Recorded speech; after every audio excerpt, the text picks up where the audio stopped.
Bismillahirrahmanirrahim. Umut Kervanı İnsani Yardım Vakfı olarak bugün Afrika bölgesinde Uganda'dayız. Uganda'nın Buluta bölgesindeyiz. Türkiye'deki hayırseverlerin bize vekalet verdikleri hayvanlarını inşallah bugün keseceğiz. Buradaki bu köylere, bu mağdur ailelere dağıtacağız. Rabbim hayırlarını kabul etsin inşallah. Allah-u Teala bütün sıkıntılarını gidersin.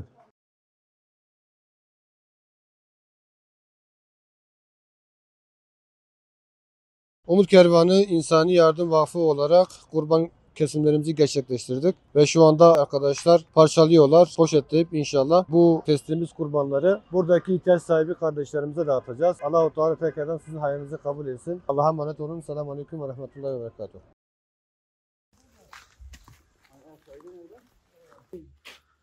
Selamun Aleyküm. Ve aleykümselam ve rahmetullahi ve berekatuhu.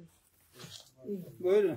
Elhamdülillahi Rabbil alemin. Amin. Rabbena teqabbal minna muslimin. Amin. La havle ve la kuvvete ve la billahi. Amin. Subhane rabbike ma tisifune ve selamu elhamdülillahi Rabbil Amin. Celle Celaluhu. Maşallah. Mübarek sebu. Maşallah. Çok teşekkür Mübarek ediyorum. yok. Memnun kaldım. Allah razı olsun. Rabbena atina fid dünya. Amin. Ve salatu ve selamu ya Resulillah. Amin. Sadakallahu'l-azim. Maşallah. Maşallah. Hani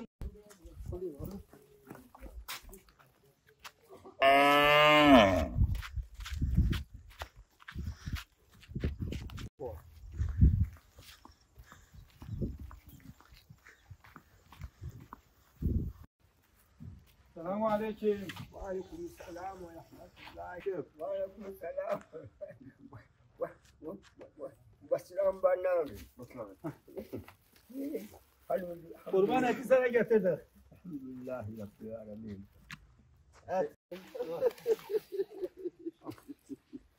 Çok güzel, çok güzel, çok güzel.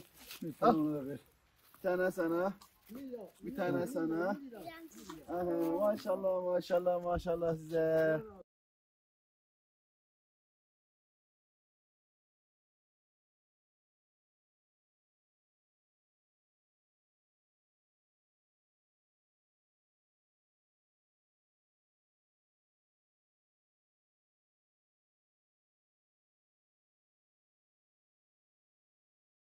Bye bye.